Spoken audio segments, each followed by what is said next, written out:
But companies, especially large companies, report or disclose how they're doing on this stuff more than they have before. Europe, as usual, is way ahead of us on that. There are some regulations for companies in Europe to report on the kinds of things we talked about last week in that 3-in-1 sustainability assessment toolkit, or at least some of those things. And other jurisdictions are looking at it as well. In Canada, there is no requirement, no regulatory requirement for companies to do those kinds of reports. So far it's still voluntary. And large companies in many cases are doing it anyway. But the word voluntary is becoming a little bit more nuanced when investors, like banks, ask for that kind of information. So it's voluntary, as unless of course you want the money that you're trying to get from them. So the word voluntary is taking on a little bit deeper meaning in some cases. Anyway, what I am going to be talking to you about today is this thing called the Sustainability Return on Investment, or ROI workbook, which is, it's actually not a book, it's a workbook. It's an Excel workbook. It's not actually, although it looks like a book, it's just a fake cover for an Excel workbook. So rather than putting this thing out as a book and then have a set of worksheets that accompany it, I decided to make the whole thing an Excel workbook. I think it's the first time anyone's written a book in Excel. And I understand now why they haven't. So it's got some graphics, it's got a fair amount of text and the instructions and so on, but hopefully it'll be a tool that may be of use to you. And the position of this in the process that's been outlined for the methodology that you folks are using, the ABCD process. We've talked previously, way in which you can take a look at the overall advantage that the company might have to becoming more sustainable in general, and a way of assessing where they are now using the toolkit that we talked about last week. And now we're getting down to brass tacks and deciding which of the projects they might want to undertake in order to help them get to this state of being a more sustainable enterprise that'll benefit both the company as well as society and the environment. So you have something called the Sustainability Postcard that I'm sure you're all familiar with. And what I'm going to be doing today is showing you ways in which the Sustainability ROI Workbook can contribute to some of the line items on that postcard, help you figure out what should be on those line items.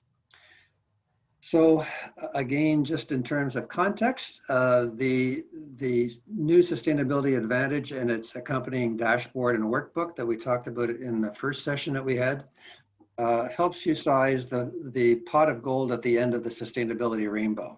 If the company were simply to implement the best practices that other companies have already done, how good would it be? And as a very conservative estimate, they could make significantly more profit, 51 to 81% more profit. That is to say, if their profit today is 10%, it would be 15 to 18% if they were to do all of these good things and take advantage of best practices that are wonderfully shared by other companies as they get into this. However, as you decide to engage in these kinds of things, you're going to do them one project at a time. And that's where the need to cost justify each of the projects is necessary. And that's where the Sustainability Return on Investment workbook is going to be a useful tool. So I call the new Sustainability Advantage the company level business case, and the Sustainability ROI workbook helping with the project level business case. So rightly or wrongly, companies expect each of those projects on its own to be cost justified. They expect there to be a cost benefit analysis of doing the project or for doing the project, and that cost benefit analysis will be a more attractive proposition than other projects that may be competing for the same amount of money or a similar amount of money in the same company. So what you're doing is you're competing with other projects in the company for a limited amount of capital.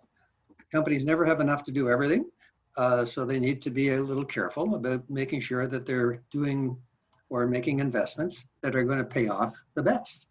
And that's why you need to be able to articulate your case in that kind of language.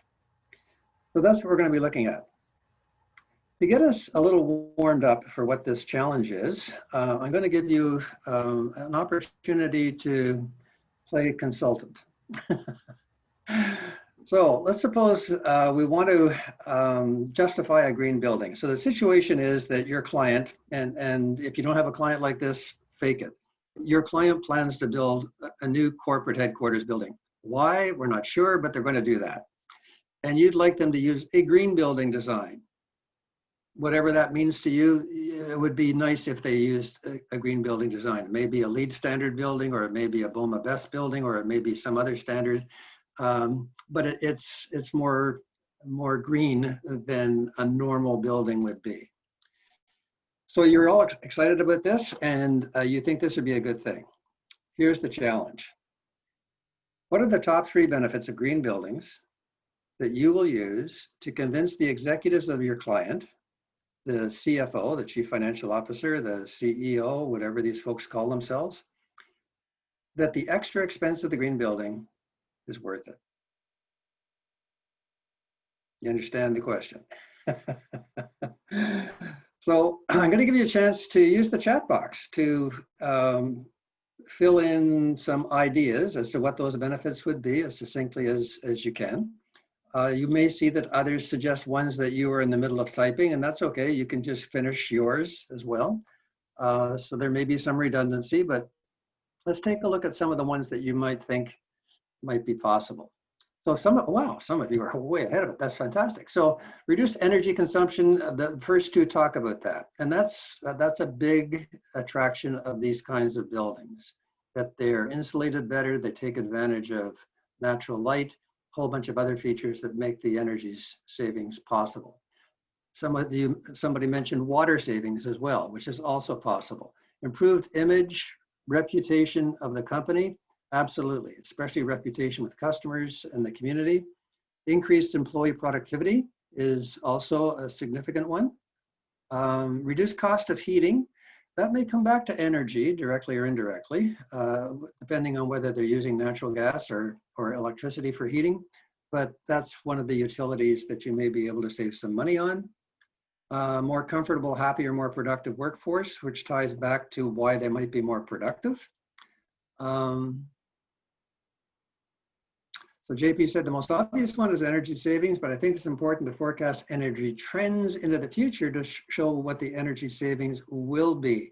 So this gets into the difference between showing sort of a snapshot in time and the way in which some of these expenses are trending and the way in which the cash flow over the next period of time, if you were to do this kind of building, than otherwise where you would be incurring increasing costs. So a context of a bit of a time horizon there too. Energy generation through solar roofs. So green buildings, at least the LEED standards, don't require solar roofs or green roofs, but some organizations include those things, hoping to get enough energy from those solar panels to be able to power their energy needs in the building, and in some cases actually have some left over, which might even create a revenue stream because they can sell in some jurisdictions that excess energy back to the grid, which is kind of cool. Higher price when selling it after a few years. So maybe the company isn't going to keep this building forever. It may be that they're interested in the resale value of it. And there is evidence that green buildings are worth more over time, have a higher resale value. Savings in energy, savings in the long run maintenance, yes, important. Complying with ODSs. Ivan, maybe you could just turn on your mic and explain to the rest of us what ODSs are.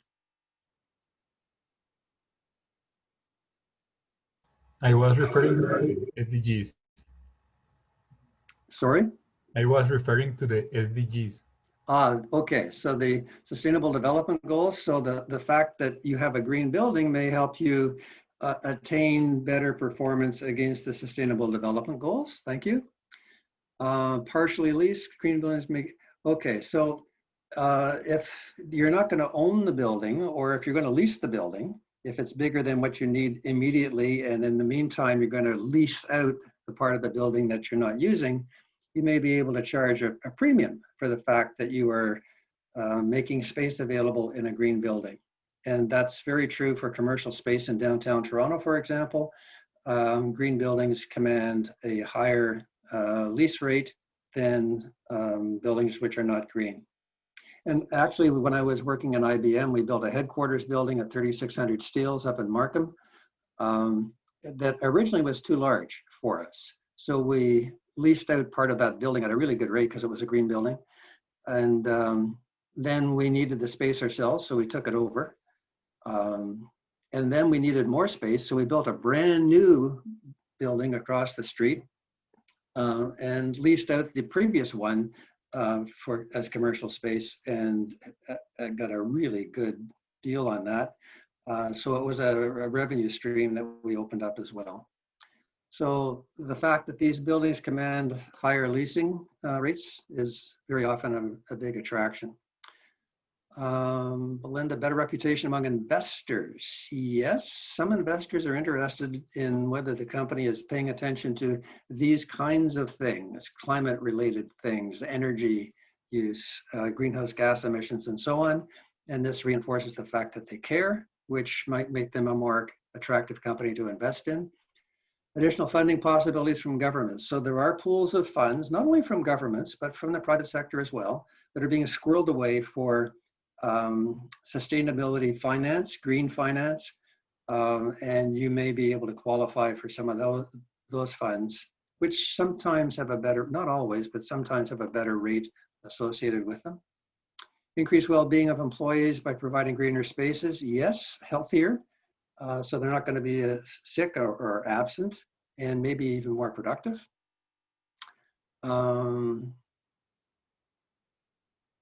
Attract talent, make savings, and company culture.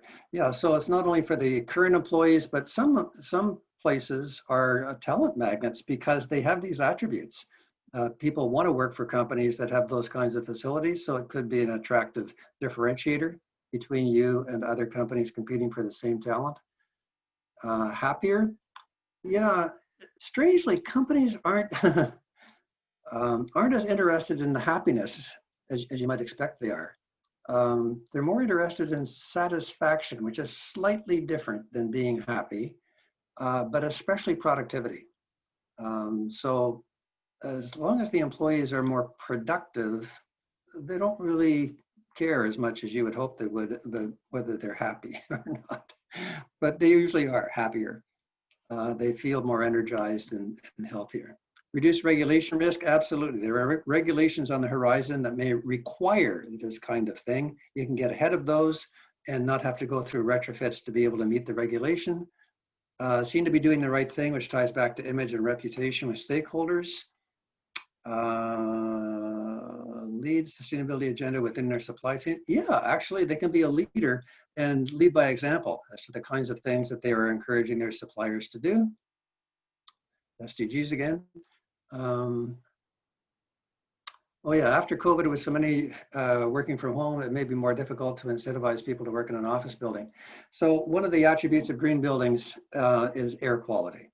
And there are HVAC, heating, ventilation, and air conditioning systems, HVAC systems, that can be tuned to ensure that the what's it called? Circulation of air, there's a word for that. The way in which the air is exchanged, the frequency of air exchanges in the building is increased so that you're continuously bringing in fresher air. Sometimes there's a trade-off, especially in the winter time, because you need to make sure that the air is going to be at an appropriate temperature. Certainly green buildings have more frequent air exchanges than normal buildings do. Potentially climate resilient. There's some evidence that green buildings are more durable, more resilient, reduced waste to landfills during build. Yeah, that's during the building process, and LEED is very focused on that, the sorting of waste to make sure that you're disposing of it in the right way. Resilience in terms of climate change, yes. There are some insurance companies, by the way, that will insure homes that are susceptible to severe weather events on condition that if the home is impacted, that you don't build it back in exactly the same place, especially if it's a floodplain, or the same way. So they're looking for more green buildings, and you get a discount if the building is green because they know it's more durable. Wow, this is a great list. Thank you for that. And it's a very complete list. Your combined knowledge reinforces the value of you folks working together, because together you've hit all of the appropriate buttons. So if a CEO or a CFO were to look at that list, do you think that that would be enough for them to be convinced that the extra expense is worth it?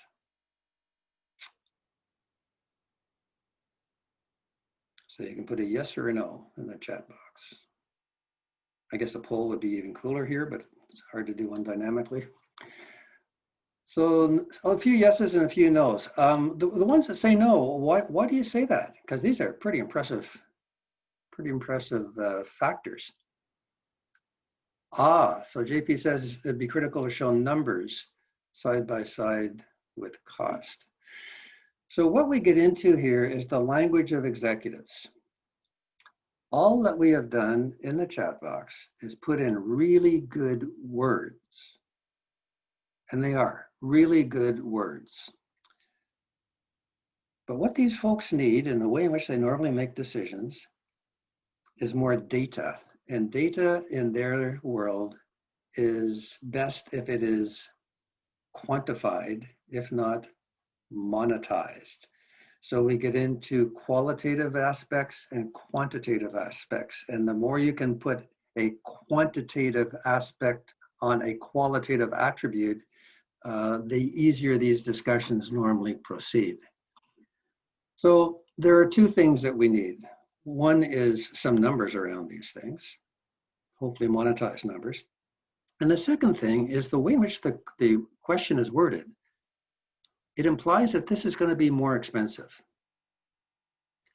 So what we need to be able to do is not justify the entire green building. All we need to do is justify the difference in the cost of the building between its normal design and a green design, the delta, the difference between the two, not the whole thing. We don't have to justify the whole thing. Somehow they justified it in the first place. What we're doing is justifying the difference between the original design and the design that we are proposing. So when you're coming into a business case, you need to know what it is that you're trying to show, trying to prove, trying to justify. And it's really the delta, the difference, the extra expense, the premium that you would pay. You're justifying that. So that's the first thing. And the second thing is we need to quantify all of these things. So let's come back to the premium. How much more expensive are green buildings than normal buildings? Well, there is some data on those things. And it's interesting when surveys are done as to how much that is. If you ask people what they think it is, even people in the building business, there's quite a range of possibilities, up to 30% more. Whereas in reality, it's really up to about 13% more.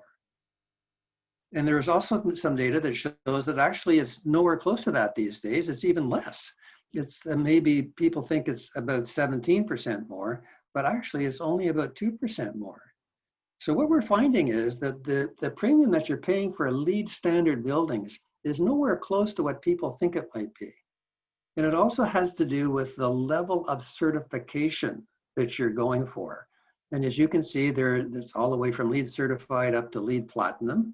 And of course, you're going to pay more for a LEED Platinum building because of the attributes of those kinds of buildings. So LEED is the standard used in North America. Leadership in Environmental and Energy Design, I think it is. There are other standards in other parts of the world. BOMA Best is another standard that's used in North America, especially in Canada.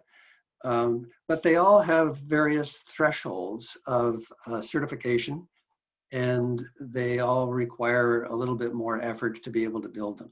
There's some other studies that show that the overall cost of LEED is just about break even because we're getting better at it. And it's not an unnatural act anymore to build a green building. We know how to do that. We've got the materials and so on.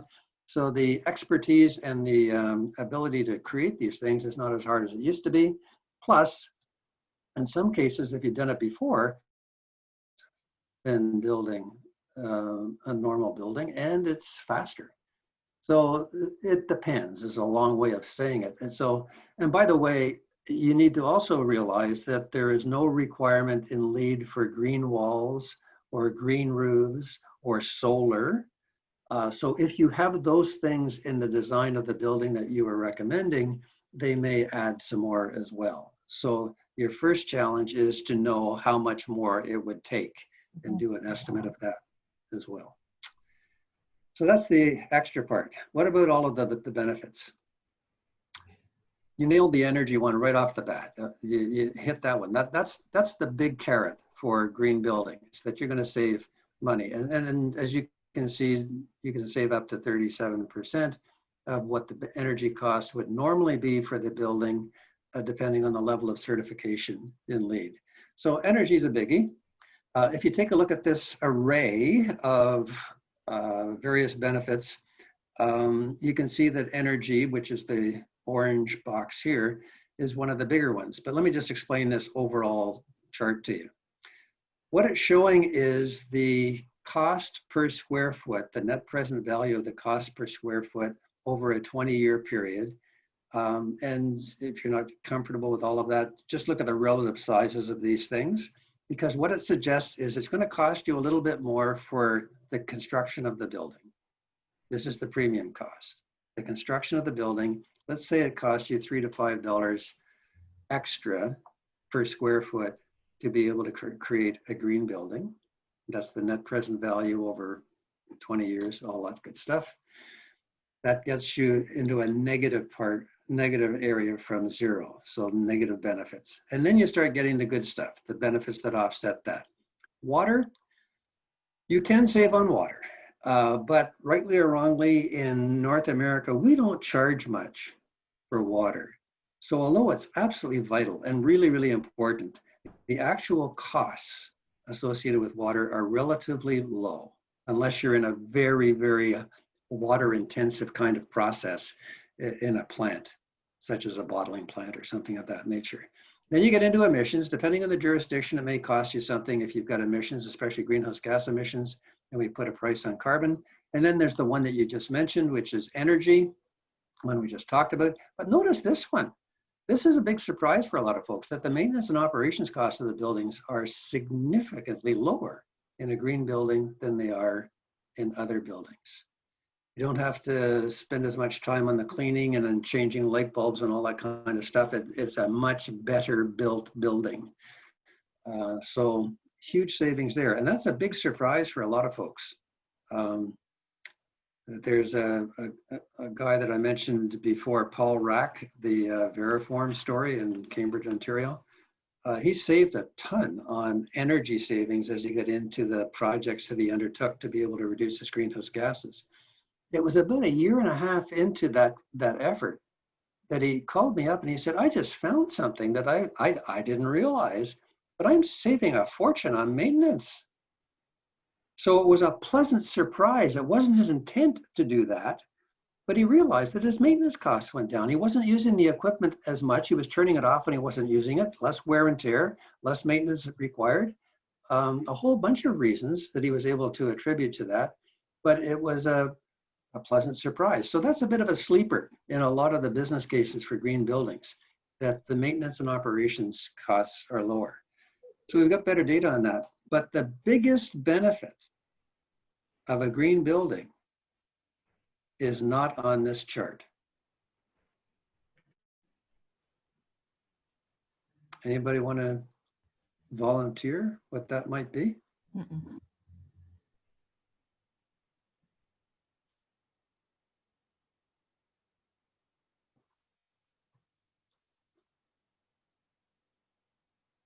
And actually, to your credit, it was one of the benefits that was mentioned in the chat box.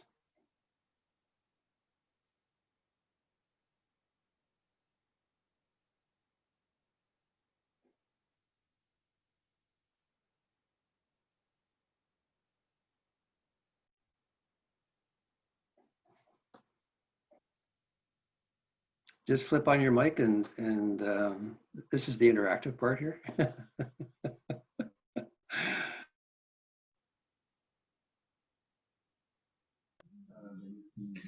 Hi, Bob. It's Rudy here. Maybe people want to work in a greener building at a lower cost because more friendlier environment. So it might be easier to hire people. That is part of what this benefit is all about.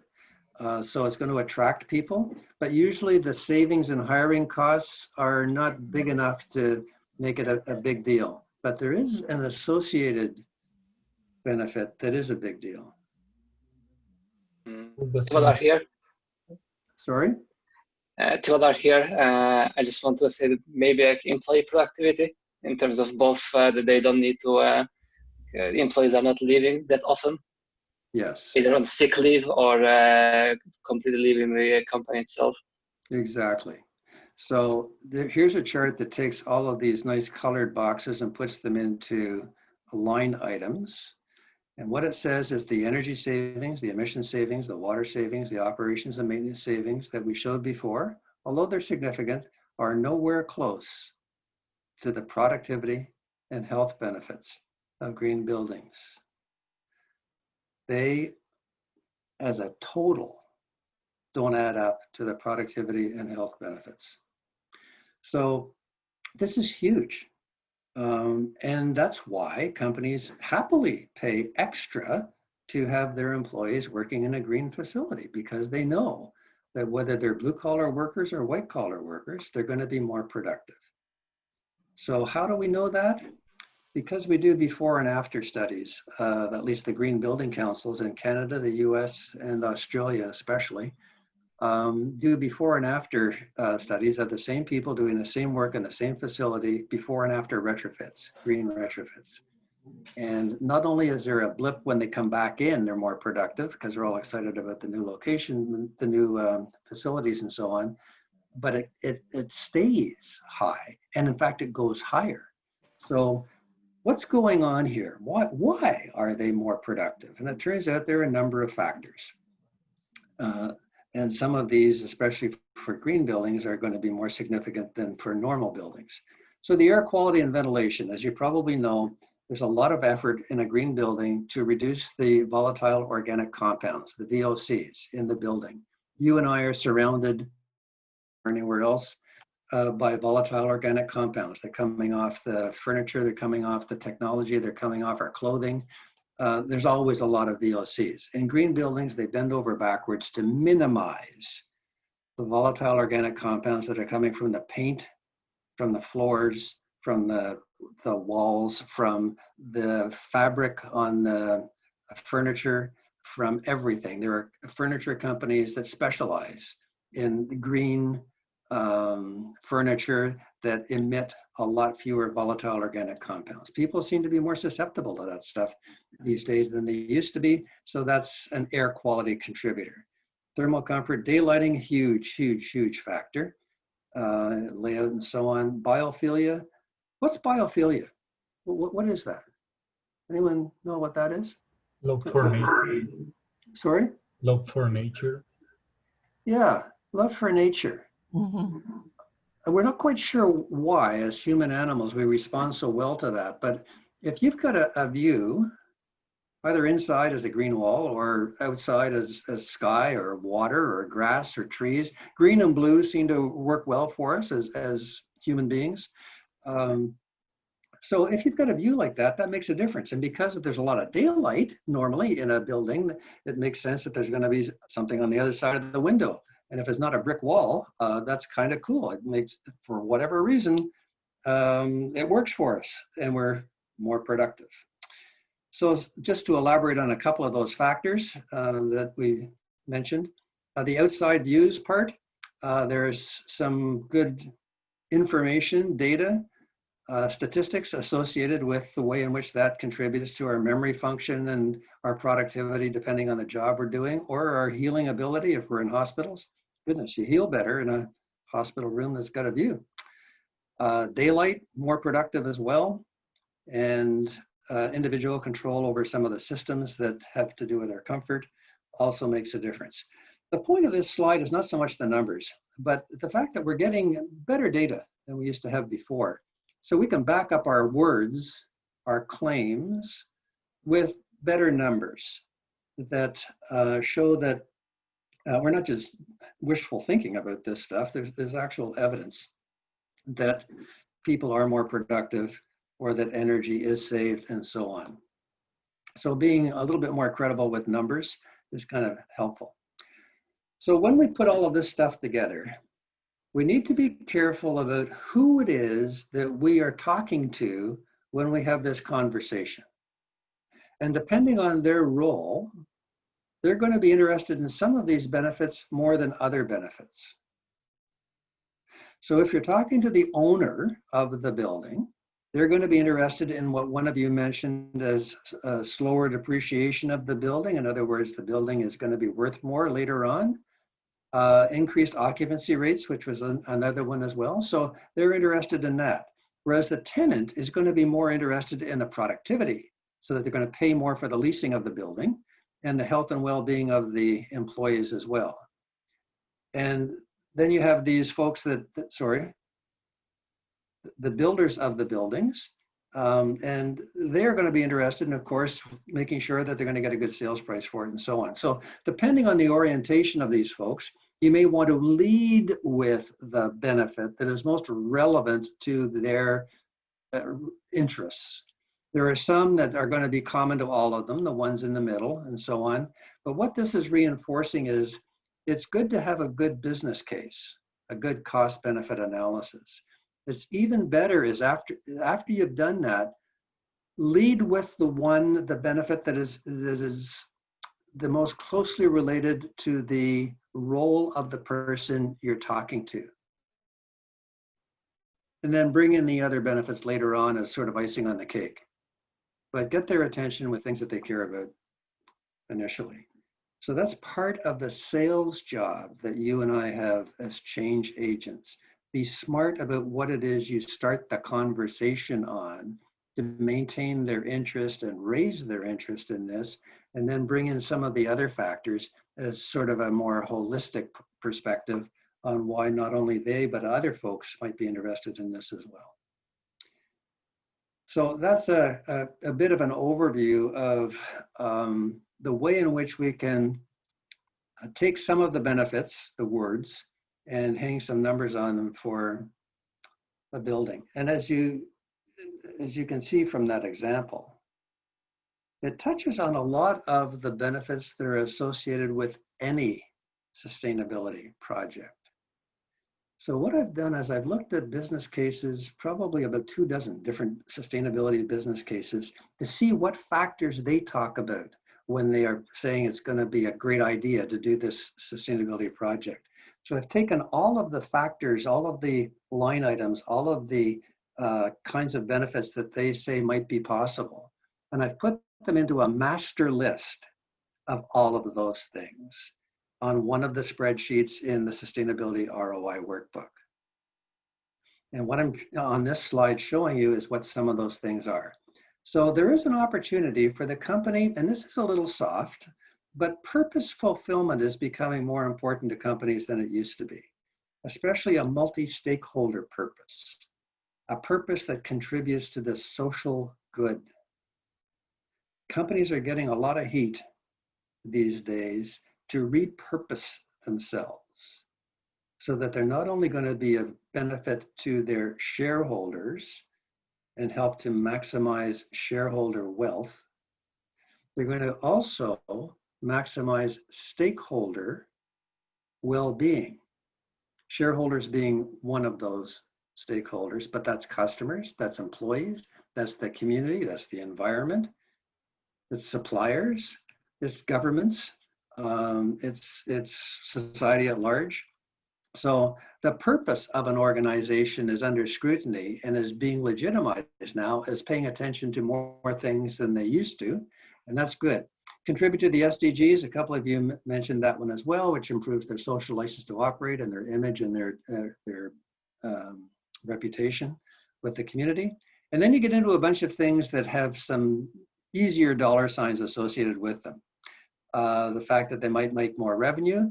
I don't think you came up with that one, although you mentioned reputation with customers, which could lead to that revenue growth. Lots of savings opportunities. We talked about the productivity benefits with employees and the hiring and loyalty factors that kick in. New funding sources, one of you mentioned that as well. Higher asset value of the building in our case, and brand and market value. If you're a publicly traded company, you may be worth more in the stock market because you're paying attention to these things. And then there's a flip side of that, that you're avoiding all of the other sides. So as one of you mentioned, there's an opportunity here to avoid increasing costs of some of those areas by being smarter about your use of those energy, water, materials, those kinds of things. So there's a list of about 23 potential benefits, suggested ways in which you can quantify them, and all of the flip side, the risks of them going in the other direction, and ways of quantifying those as well in the Sustainability ROI Workbook. So if you've got a project that doesn't include those potential benefits, just take them out. This is a sort of the master list from which you can identify the ones which are relevant to the particular project that you are encouraging a company to undertake, and either just leave them zero or take them right out of the spreadsheet. It's a spreadsheet. You can do anything you want with it.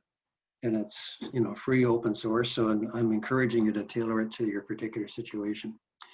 But at least you start with a starter set of that big list from which you can decide which are relevant to your project.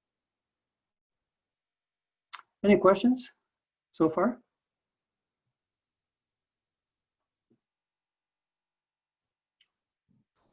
Hi, Bob. Can you hear me? Yes, I can. I'm sorry, my video is off. My connection always gets bad.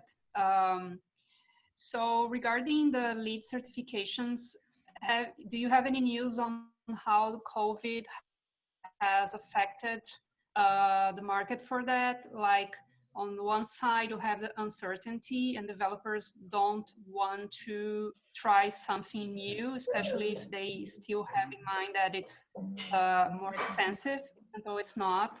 And on the other side, for more healthy environments and so on.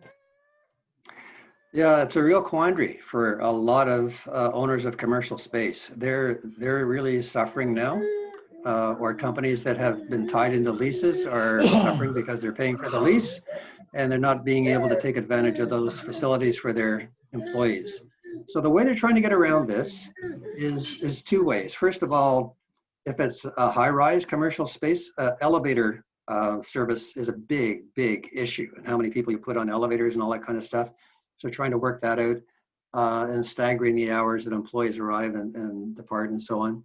But the other part is air quality, which I mentioned before, and trying to ensure that they've got the appropriate sensors in the building to be able to detect air quality. So far, there aren't any sensors which allow you to sense the presence or absence of the virus. But the air quality and the freshness of the air, we're getting better on those kinds of sensors, and they are increasing the exchange rate for green buildings, for buildings in general, to try to make these more healthier locations and spreading employees out without interfering with their productivity. So there's a lot of rethinking going on as to how to make this work in a COVID world. And you know, there's no easy answer to that. I think we're kind of figuring it out. Depends on whether this is just a temporary blip or whether this is the new normal. Thank you. And then you get into, you know, the air quality that we have at home, which we all assume is, you know, pretty good. But we just want to make sure that the workspace that our employees are in allows them to be as productive as we would like them to be, and that they're equipped with the technology and the workspace and the daycare that allows them to be productive. So, any other questions before I continue along? Not a question, but just I might actually be able to offer some insight as to the question about how LEED is addressing the. Thank you. I don't know anything about LEED, but more broadly speaking on certifications, Fitwel, which is a building standard that deals primarily with occupant health and occupant comfort and occupant well-being, has introduced a viral response module. What does that mean? So basically, it's an add-on module to their certification. I haven't gotten into the details yet, but it obviously centers around preparedness, having protocols in place, I think, to deal with, should there be an outbreak, as well as, what protocols are in place for preventing it. I suspect that it probably has a lot to do with making sure that, temperatures are checked, people coming into the building are flagged as appropriate. Yeah, a lot on the protocol side, eh? And think of the onus that puts on the facility managers, the security folks, the maintenance folks, all of those folks. I mean, their role in all of this has become so much more important. It's also true for schools, the maintenance staff, the janitorial staff. My goodness. Yeah, the other problem that we've been running into at my company in dealing with this is that in terms of collecting information, there's actually a lot of legal hurdles around doing that, because you are, even just to ask someone if they're feeling all right is technically collecting medical information. And there's a whole ton of legislation around doing that. And, whether or not you can even store the information. Exactly. And there was a story in the Toronto Star this morning about the abuse of that kind of information and access to it as well. So yeah, all kinds of issues get fleshed out as we get into this. So let me just conclude this with a couple of other thoughts. We're getting better at quantifying all of this stuff, of knowing what the potential benefits are, of identifying ones that are relevant to our project, putting some numbers on them and so on. What we do also need to understand, though, is that the way in which decisions are made by the folks in finance especially may be usually done by forms, or taking a look at forms that are being used by them to assess any project. I had a conversation with a green team in Seattle a few years ago where they were very upset that their chief financial officer was showing no interest at all in all of the projects that they brought forward. And they thought these projects were great projects for the company as well as for the environment and so on. And when I talked to the CFO and asked how he normally made decisions, if there were multiple projects competing for a limited amount of capital, how did he decide which one he gave the money to? He said, oh, it's pretty straightforward. They fill out the CapEx request form, and then we take a look at the ROI, and whichever one has got the best payback period and so on, that's the one that gets the capital. So I turned to the green team and I said, have you ever heard of the CapEx request form? They said, no, we don't know what that is. Same company. This is the way the guy makes decisions. And they've never heard of the form. So I said to the CFO, would you mind giving us that form? Well, what's it called again? He said a capital expenditure request form. When people are requesting capital to be expended, this is the form they use. There may be a different name for it in other companies, but that's the name we use, capital expenditure request form. So I said, terrific. Could you give that to us and we'll take a look at it. So the green team took that form, took a project that they had previously had rejected by this guy, and completed the form in a day, filled it in the format that he normally expected this application to be described by. And at the end of the day, they went to the guy and he approved the project. Same project, same numbers, his format. So it's important that we take all of this good stuff all of these numbers, all these benefits, and we honor the way in which they normally make decisions. And when you ask CFOs why they're not excited about all the sustainability stuff as much as we would like them to be, what they do is they say that they're uneasy that the investment doesn't pay back in 2 years, which for some of the projects may be ludicrous, but that's the norm that they have, so that's their norm. So if you take a look at these dark blue, most significant reasons for these 4 reasons that they don't get excited about sustainability related projects. So there's an impression here that the payback period is too long. The business case benefits are not properly quantified. The benefits are too small compared to other potential projects competing inside the company for the same money. And a lack of buy-in or support from the rest of the executives who are not as excited about this, probably for the same reasons. So what we need to do is to take a look at how they normally make decisions.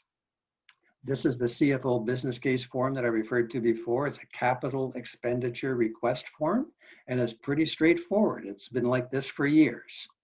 Describe the project, describe the savings associated with the project, expense savings, or additional revenue that might be generated as a result of doing this project, risk of doing the project, and especially of not doing the project. How much money do you need? And what are the potential sources of that money? Do you already have it in the company, or are you gonna have to go to the market for it? How much is that, and where are you gonna get the money from? And then there's a calculation that's done based on all of that input of the payback period, the internal rate of return, and the net present value. And most folks in the sustainability world can't spell NPV. It's a traumatizing word for them. So here's the good news. You don't need to. The workbook does all of those calculations for you. If you're in news, there's an appendix that goes through in excruciating detail how all the math is done.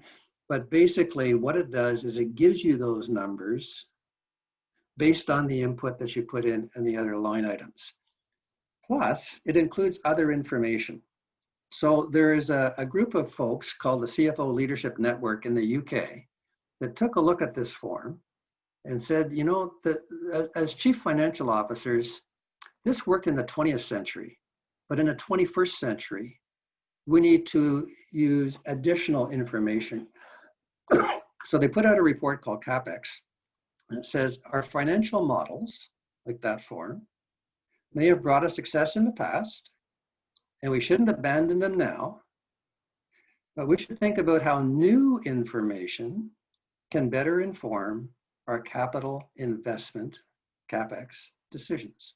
So don't throw out the form, enhance it.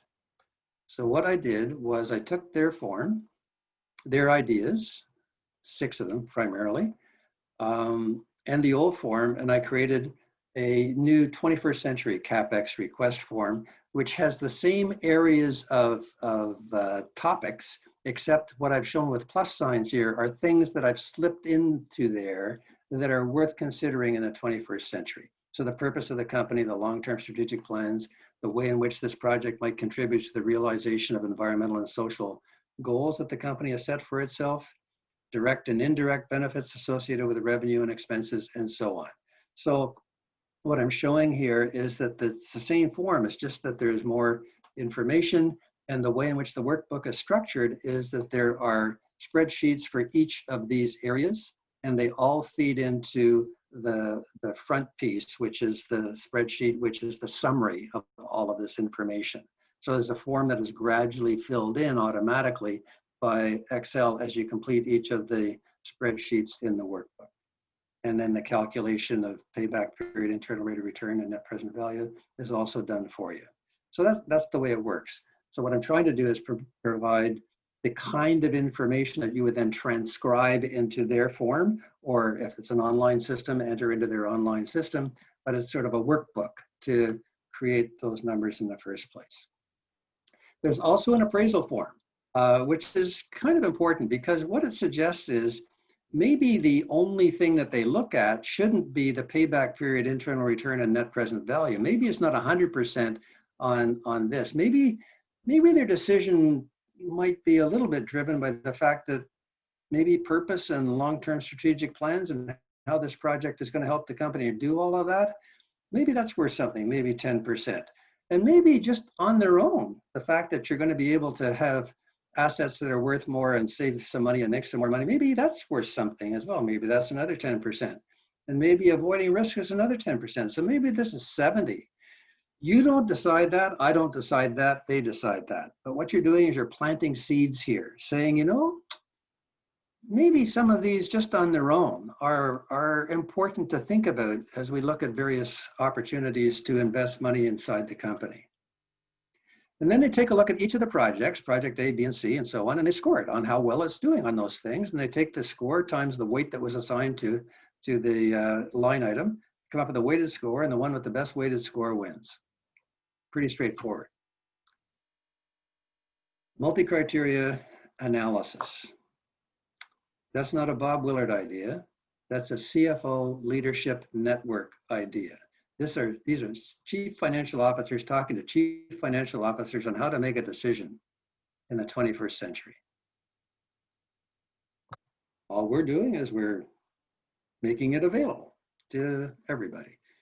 So there's an appraisal form that may also be useful.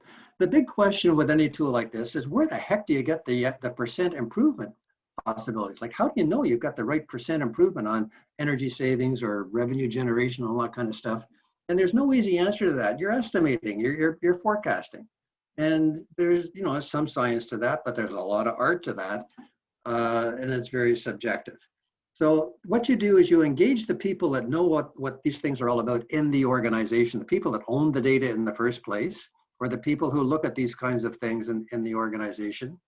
And you get permission from the CEO or the CFO or somebody important to go ask them for the information and their estimates of what might be possible from their experience in the company.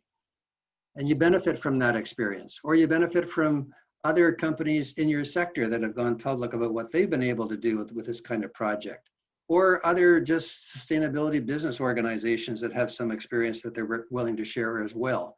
And many companies belong to those kinds of organizations, or research papers, or the stuff that I have in my comment boxes, which gives some guidance as well. Or you come up with estimates, conservative estimates as to what that might be. But you want to protect your credibility. If they think the possibilities are lower than you know they are, go with their estimates. Because you don't need all of these things. Plus, you want them to feel ownership for this, especially if they are going to be involved in the execution of the project, the doing of the project. This is maybe the most important slide in the whole session. The art of the business case process is more important than the accuracy of the numbers in the spreadsheet. The spreadsheet is a catalyst for discussions, conversations with people that need to be as excited about this as you are for this project to work. Because it's one thing to get the approval, but if in the process you've gone forward with something that makes it look like you're a hero, and others in the company are embarrassed that they didn't think of this or go forward with this proposal, they're going to make darn sure this doesn't work. And you don't need that aggravation. So the art of the process, it means you want to co-create, co-calculate, co-everything this, maybe co-propose it, so that these folks feel the ownership that you need them to feel, so that the implementers are going to be as excited about this working as you are. Very, very, very important. Be really careful on how you go forward with this. So what we're talking about here is this sustainability postcard is a postcard. It's a very net summary of a lot of the things that are included in the sustainability ROI workbook. The workbook could be the backup for some of what you put into these line items here. And as you take a look at those things, it'll become very clear that the descriptions and so on in the workbook and some of the calculations are going to feed those lines nicely. And you've got that as backup. But what you want is when you go forward with this postcard, is that a group of people inside that company are as excited about this as you are, and the possibilities of the company benefiting from this kind of project as much as you are. And that gives you a fighting chance of this actually working. So it's a credibility builder, it's a relationship builder, it's a trust builder, because if they turn this one down, you're going to be back again with another proposal and another proposal. Now, what you're building here is an image, a relationship that says, you know, you're not going to propose something which is going to sewer the company, be bad for the company. Your intent is to help the company be better, do better. And that's what this project is going to do. And if they start to sense that you are overly excited about the environmental or social attributes of this project at the expense of the company's benefits, they may be a little uneasy about taking your word for anything as you go forward. So protect your credibility. It's your biggest asset. So we've talked about a lot of projects there, or resources and tools and that kind of thing. And there are books and spreadsheets and slides and so on that are out there. We've talked about 3 of them, primarily the new Sustainability Advantage and the workbook and the dashboard associated with that. We just talked about this one. We talked about this one before. There are tools that are very specifically oriented towards the procurement aspect of a company, how to lead change if you don't have much position power. The Bold Strokes article or white paper that I wrote, lots of slides that you can subscribe to. There's lots of good stuff out there. And that's just my stuff. I mean, God, there's a ton of good stuff out there. So I really encourage you to don't invent the wheel if you can avoid it. Use other people's resources. Mine are free and open source, so you're welcome to do whatever you want with them. But you want to make sure that as you go forward, you've got the confidence and the competence to be able to be trusted by this organization to help them be a better company. That's what you're trying to do. Any questions?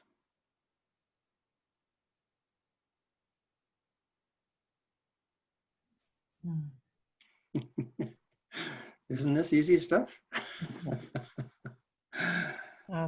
It's Barbara here, Bob. I really appreciate that last comment that you made about gaining the trust of the company, you know, for their purposes, because really they're the ones that are going to have to maintain it and keep it going. And I think part of the role of what we're doing is educating them so that they will be able to carry it forward once they learn and do what they need to do.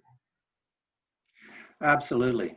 Or all of the investment that you and they have put into it is going to be lost. It'll just snap back to the way it was before.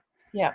And that has a lot to do with the commissioning of green buildings, for example. It's fine to have a building that potentially is going to be really, really a good building. But if the occupants of the building abuse all of the facilities and don't treat all, especially on the energy side, aren't judicious about how they turn on their equipment and the lights and all of that kind of stuff, all of the good design just goes out the window. So engaging other people is absolutely critical. Yeah, I totally agree with that. I worked in a green building, but they did not train the maintenance people on how to operate the building. And we had windows opening in the middle of the winter and the snow coming through, and a professor had to get up with his shoe and beat the device on the window to get it to close. It was ridiculous. And so there were a lot of workarounds that had to be made because the proper training for the maintenance people and even bringing in new people wasn't done. So the building actually was a showpiece, but it wasn't an effective showpiece. It was LEED certified. That's one of the big challenges for commercial green space in downtown any city, actually, is the turnover of tenants. and the importance of acquainting them, orienting them, educating them on how to behave appropriately so that the advantage of the green building is fully realized. Otherwise, it gives them a bad name. They just are, you know, people get annoyed at the features as opposed to feeling good about the features. Yes. Any other points or questions? Natasha has just put something into the chat box that says that a recent PwC, PricewaterhouseCoopers, PwC survey showed that only 38% of board directors believe that ESG issues have a financial impact. So there's a real need to provide evidence and change that percentage. We're slowly pecking away at directors and the C-suite, the executives, and their mindsets. I may have mentioned before that I do a module in the Directors College, which trains directors on how to be better directors and want-to-be directors on how to be directors. I do a module on ESG and show that this is very much a legitimate part of their duty of care as people who are overseeing the operation of the business. And these days, it's really, really important that they follow best practices on making sure the company is doing the appropriate things on ESG. In the 3-in-1 Sustainability Assessment Toolkit that we talked about last week, the first question is on governance. And there are 10 attributes of good governance which are asked about in that question. Those are the 10 that I use when I talk to directors. Are you doing this? Are you doing that? Are you doing that? To legitimize the inclusion of ESG factors in their oversight deliberations and policies. Very, very important. So Fabian, I've gone a little over time here, so I apologize for that, but any last questions before I turn it back to you folks? I think reaching out to the CFO community is probably very important, because when I look at your work, why haven't CFOs captured more of it? Because that would make our work much easier. Yeah, it would. CFOs are very, very conservative folks and are proud of their conservative look at all of these things. So it's not so much whether you and I ask them to pay attention to these things, it's whether their peers ask them to pay attention to these things. The accounting profession really needs to take more of a leadership role, and they're starting to realize that and are becoming more proactive on this. The Accounting for Sustainability folks over in the UK have been leading the charge. The CFO Leadership Network that I mentioned is engaged in this. FEI, the Finance Executive Institute in Canada, is starting to show some leadership on this too. It's a little late, but they're starting to clue in. Plus, the Task Force on Climate-Related Financial Disclosures, which was put together by investors, bankers, and insurers, are requiring companies to be more open, transparent about how they're doing on these issues. And that is probably the biggest catalyst these days to companies starting to become more interested in paying attention to these things, because investors are asking them to. And that quiet voice from an investor is more important and more effective than any rant that you and I can bring to the table. They just say, would you please tell us how you're doing on this stuff? You say, oh, sure. So it's encouraging that those voices in the chorus are starting to be heard a bit better. But I totally agree.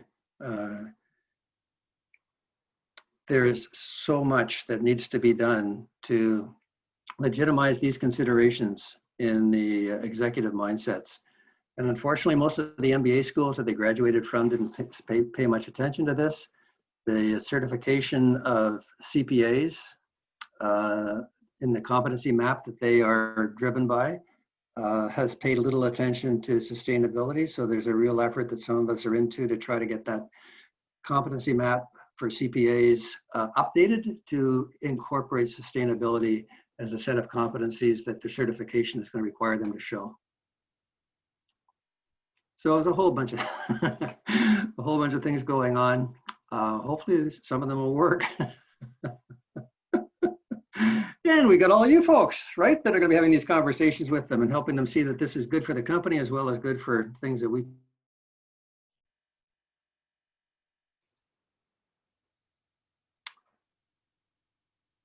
Fabian, any of the last words? Yeah, okay. Thank you. Thank you so much, Bob. So I think now the sustainability postcard is more clear for everyone and for the use we are going to do, especially with the SMEs. So from now, we have 1 month to create and to build the sustainability postcard based on the 2 framework that Bob kindly take time to explain to us. And like we mentioned now, we are going to move forward with the 7 webinar where we are going to deep in on the 7 benefits on sustainability. And we really hope that we are going to have a positive impact. And thank you again, Bob, for your contribution. And we will keep you. It was fun. Thanks for the opportunity. And you know, this is not a once in a lifetime opportunity. If you folks have questions and I might be able to help with them, don't be shy. Happy to help. And I really do wish you well. This is exciting to have a group of folks that are as dedicated as you folks are to have put up with 3 webinars on this.